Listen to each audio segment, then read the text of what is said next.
My dear students and all my dear viewers, you all are welcome to Mr. Sir Classes of English, and today I am going to describe the remaining part of the story quality. This is for ISC students, and we are in page number 27. First video has already been made on this chapter. So जो भी student इसको देखना चाहते हैं इससे पहले वो first video को देखे तो स्टूडियो से अच्छी तरह समझ में आएगी. So page number 27, just we are in the middle of this page. Then I would murmur thank you good morning. तो इसको कॉन्टेक्चुअली लेते हैं. तो एक्चुअली नरेटर जसलर ब्रदर्स के दुकान में पहुंचा था और वहां पर आकर उसने जूते का ऑर्डर कैसे देता था वो समझाया हुआ है वहाँ पर कि जैसे वो आता था और जूते के बारे में बोलता था, वो एक लेदर लेकर आता था, लेदर इसको दिखाता था और फिर ये इसको टाइम देता था. जब दिखाने के बाद जब ये जाता था then I would murmur thank you, और जब वो अपना दिखा देता था टाइम फिक्स हो जाता था. इसके बाद नरेटर कहता था thank you good morning mister Gessler, good morning, और वो भी उसे गुड मॉर्निंग कहता था. Would reply still looking at the leather in his hand, and as I moved to the door, I would hear the tip-tap of his bath slippers restoring him as up the stairs to his dream of boots. और बस आस्ते आस्ते फिर वो अपने boots की दुनिया में वापस चला जाता था.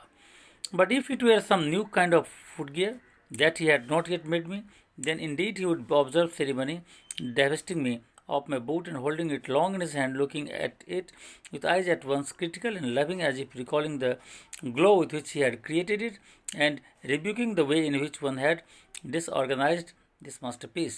और अगर उसने कभी इस तरह का जूता नहीं बनाया होता था जो मेरे पैर के लिए कुछ अलग किस्म का जूता बनाना चाहता था मैं, तो वैसे जूते के लिए वो गौर से अपने उस लेदर की तरफ देखता रहता था. Then pressing my foot on a piece of paper, फिर वो एक पीस ऑफ पेपर पर मेरे पैर को रखता था. एंड ही वुड 2 or 3, और इसके बाद वो he would 2 or 3 times tickle the outer edges, और फिर मेरे पैर के चारों तरफ मेरे पैरों का निशान उस पेपर पर लेता था, पेंसिल से मार्क करता था, and pass his nervous fingers और माई टोज, और मेरे यानी अंगूठे पर अपनी फिंगर्स को भी रखता था, जिससे मुझे ऐसा लगता था feeling himself into the heart of my requirements, कि मेरे दिल के ज़रूरत के हिसाब से वो इसको यानी इस जूते को बनाने जा रहा है. I cannot forget that day on which I had occasion to say to him, Mr. Jessler, that last pair of torn walking boots creaked you now. मैं वो दिन भूल नहीं पा रहा हूँ कि एक बार मैं जब इसके दुकान में गया तो मैंने उसे कह दिया कि मिस्टर जेसलर, लास्ट पेयर जो बूट मैंने आपसे खरीदा था वॉकिंग बूट्स, उसमें थोड़ा सा क्रीकिंग आ गया है. You know, he looked at me for time without replying. बिना जवाब के मिस्टर जेसलर कुछ समय तक मुझे देखता रहा, जैसे शायद वो मुझसे एक्सपेक्ट कर रहा हो कि मैं जो कंप्लेन किया हूँ उसको विथड्रॉ कर लूँ. तब उसने कहा, इट शुड नॉट हैव ग्रिक्ड, मुझे तो लगता है कि उसे क्रिक्ड नहीं होना चाहिए. मैंने कहा, it did, I am afraid you got them wet before they found themself. और कहता है यहाँ पर, you got them when before they found themself. तुम यानी लगता है यहाँ पर yes you got them wet before they found themself, यानी शायद वो कहीं पहले से तो नहीं था. आई डोंट थिंक सो, मुझे ऐसा नहीं लगता. At that he lowered his eyes as if hunting for memory of the boots, and I felt sorry I had mentioned this great thing. और फिर उसने अपनी आंखों को नीचे किया और याद करने लगा कि मैंने वो बूट्स आखिर यानी कब खरीदा था उससे, और मुझे अब लग रहा था कि मैंने बेकार ही इस बात का जिक्र कर दिया उसके सामने. फिर अल्टीमेटली वो कहता है, जेंड देम बैक, मतलब शेंड देम बैक, जूते को भेज देना. आई लुक एट देम, मतलब मैं उसको देखूंगा. A feeling of compassion for my creaking boots surged up in me.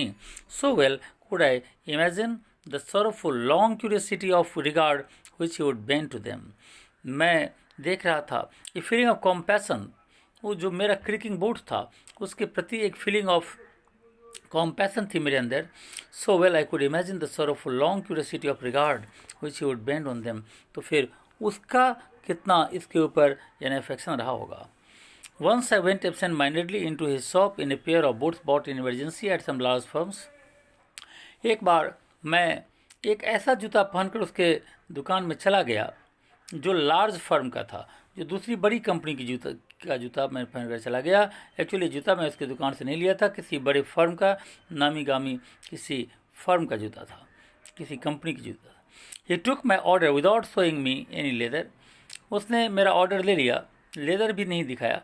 And I could feel his eyes penetrating the inferior integument of my foot. लेकिन वो बार बार मेरी पैरों पर देख रहा था कि किस तरह ये जूता मेरे पैरों में अनफिट है। अल्टीमेटली वो कह बैठा, those are not my books, means those are not my boots, कि तुम जो जूता पहने हुए हो भी वो मेरा बूट्स नहीं है। The tone was not one of the anger, लेकिन उसके टोन में न तो गुस्सा था न तकलीफ। यहाँ पर किसी तरह की कोई कॉन्टेम्प्ट या नफरत भी नहीं थी, but there was in it something quite that froze the blood. लेकिन उसके टोन में कुछ ऐसा था जिससे लगता था कि ब्लड फ्रोजन हो जाएगा। He put his hand down and pressed a finger on the place where the left boot. उसने अपने हाथ को की उंगली को मेरे उस जगह पर प्रेस किया और शायद वो बताना चाहता था कि यहाँ पर ये जूता तुम्हारा अनकम्फर्टेबल तुम्हें लग रहा होगा। It urged you dare, he said. Does the big firms have no self-respect? Trash, and then, as if something had given way without him, he spoke long and bitterly. It was the only time I ever heard him discuss the conditions and hardships of his trade. Oh, इस बार कहता है वहाँ पर कि क्या बड़े firm वाले को कोई सेल्फ रिस्पेक्ट नहीं होता? जो बड़ी कंपनी होती है, क्या उसके पास कोई सेल्फ रिस्पेक्ट नहीं होता? और वो इस तरह का जूता बनाता है। फिर वो काफ़ी यानी बिटरली बड़े फर्म्स के अगेंस्ट में बहुत ही बिटरली बोल रहा था। और शायद ये पहली बार जब मैंने सुना है कि वो अपने ट्रेड के कंडीशंस, अपने ट्रेड के हार्डशिप्स के बारे में मुझसे डिस्कस कर रहा था। क्या डिस्कस कर रहा था? कहता है, day get it all, day get it all, वो सब कुछ मुझसे छीन लेते हैं। He said day get it by advertisement, ये चीज़ वो एडवर्टाइजमेंट से छीनते हैं, यानी प्रचार प्रसार से, अपने फर्म का प्रचार प्रसार के द्वारा वो हमसे ऑर्डर ले लेते हैं। नॉट बाय वर्क, काम के आधार पर नहीं, उनका काम उतना अच्छा नहीं होता, लेकिन एडवर्टाइजमेंट इतना करते हैं, उससे बड़ी कंपनी होने के नाते उन्हें ऑर्डर मिल जाता है। They take it away from us who love our boats, it comes to this brilliantly. I have no work. फिलहाल मेरे पास कोई काम नहीं है। Every year it gets less, you will see, और प्रत्येक साल ये और कम होता जाएगा। And looking at his line face I saw things I had never notice before. और जब इस बार मैंने जब उसके चेहरे पर एक लाइन नोटिस किया जो आज तक कभी नहीं किया था, एक bitterness, bitter things and bitter struggle, कि किस तरह की स्ट्रगल, किस तरह से स्ट्रगल करता हुआ ये अपनी ज़िंदगी बिता रहा था। And what a lot of grey hairs there seemed suddenly in his red beard, उसकी लाल दाढ़ी में कुछ उजले हेयर्स भी आ गए थे। As best I could I explain the circumstances of the purchase of those ill-omened boots, but his face and voice made so deep impression that during the next few minutes I ordered many pairs. मैंने उसके इस circumstances को, situation को describe किया कि किस बुरे condition में मैंने ये जूता दूसरे फर्म से खरीद लिया था, लेकिन मैं उससे इतना इम्प्रेस्ड था कि मैंने कई जोड़ी जूते का ऑर्डर दे दिया। They lasted more terribly than ever, और वो जूता काफ़ी दिन तक चला भी। And I was not able conscientiously to go to him for nearly 2 years। उसके बाद मैं लगभग 2 साल तक उसके दुकान में मुझे जाने का मौका ही नहीं मिला, क्योंकि काफ़ी लंबे समय तक जूता चला। When at last I went, I was surprised to find that outside one of the 2 little windows of his shop another name was painted, also that of the bootmaker, making of course for the royal family. जब मैं गया तो इससे मुझे आश्चर्य का ठिकाना नहीं रहा कि उसके उस छोटी सी खिड़की पर जहाँ पर जसलर ब्रदर्स लिखा हुआ था, वहाँ पर दूसरा नाम पेंट किया हुआ था। ये नाम भी एक बूट मेकर का ही था, making of course for the royal family, और ये रॉयल फैमिली के लिए जूते बनाता था। The old family boots no longer in dignified isolation were huddle in the single window, और वो पहले से जो जूता खिड़की में टंगा होता था वो भी नहीं था। Inside the now contracted well of the one little shop was more scented and darker than ever, and it was longer than usual too.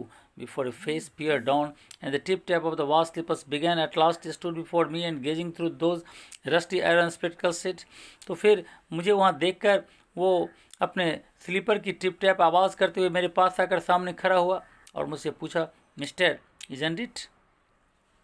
Ah, Mr. Jessler, it is, I stammered, but your boots are really too good. मैंने कहा mister जेथलर आपके जूते बड़े सुंदर हैं, see these are quite decent still, देखिए आज भी आपके जूते जो मैं पहना हुआ हूँ वो कितना सुंदर है। And I stressed out to him my foot, मैंने अपना पैर सामने कर दिया। उसने उस जूते को देखा। Yes he said people do not want good boots it seems, लेकिन लगता है कि आजकल लोगों को अच्छे जूते की ज़रूरत नहीं है। ये बहुत ही एक गहरी भावना थी जो उसने व्यक्त किया कि आजकल लोगों को अच्छे जूते की ज़रूरत नहीं है। लोग बड़े फर्म को देकर जूता खरीदते हैं और लोग अच्छे यानी क्वालिटी के ऊपर, क्वालिटी उनके लिए कोई मैटर नहीं करता। तो आज के लिए हम इस वीडियो को यहीं पर लास्ट करेंगे। Okay, thank you very much.